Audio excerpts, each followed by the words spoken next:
આજે મારી good morning થઈ ગઈ છે વહેલી. અત્યારે હું છું નડિયાદમાં અને 8:30 વાગી રહ્યા છે અને હવે અમે જઈ રહ્યા છીએ નડિયાદમાં, જ્યાં આગળ સમૂહ લગ્ન છે ત્યાં આગળ. આજે મારા સમૂહ લગ્નમાં 2 ભાઈના મેરેજ છે, એક મોટા પપ્પાના દીકરાના મેરેજ છે અને એક ફઈના દીકરાના લગ્ન છે. તો આજે જશું વરઘોડામાં, ખૂબ નાચીશું અને વરઘોડાની શરૂઆત પણ થઈ ગઈ છે.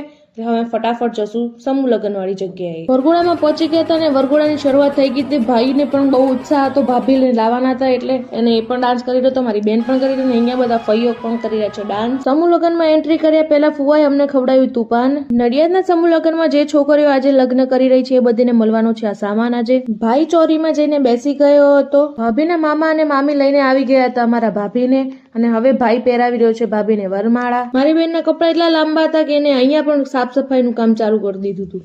કાકા જેવી કાળી કાળી ચાય.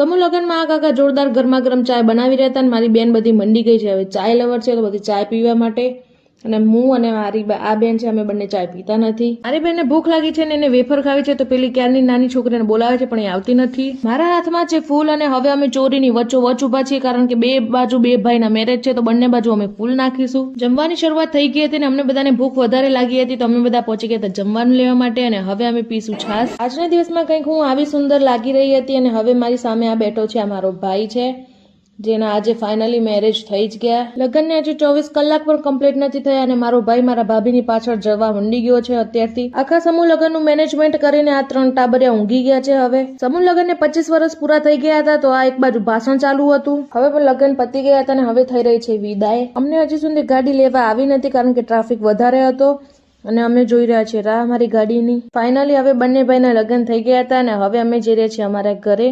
હવે અમે પહોંચી ગયા છીએ રાતને જ્યાં અમારે જમવાનું છે એ હોટલ છે, તો અમે પહોંચી ગયા છીએ ત્યાં આગળ. હવે જમી લેશું. ભૂખ મને વધારે લાગી હતી તો આપણે જમવાનું પણ લઈ લીધું છે અને સાથે હતી છાશ તો આપણે છાશ પણ લઈને બેસી ગયા છીએ. અને હવે હું જમી લઈશ પહેલા. હોટલમાં જમીને હવે અમે બધા નીકળી ગયા છીએ ઘરે જવા માટે. સરદાર સોડાવાળાની દુકાને જઈને પીધું આપણે સિંગ વિમટો અને લીંબુ જલજીરા. સોડા અમે પીને હવે ગાડીમાં બેસી ગયા હતા અને હવે અમે જઈ રહ્યા છીએ પાછા ઘરે. હવે ક્યાંય સ્ટોપ કરવાની નથી અને વિડીયો સારો લાગ્યો તો લાઈક, કોમેન્ટ, શેર કરવાનું ભૂલતા નહીં.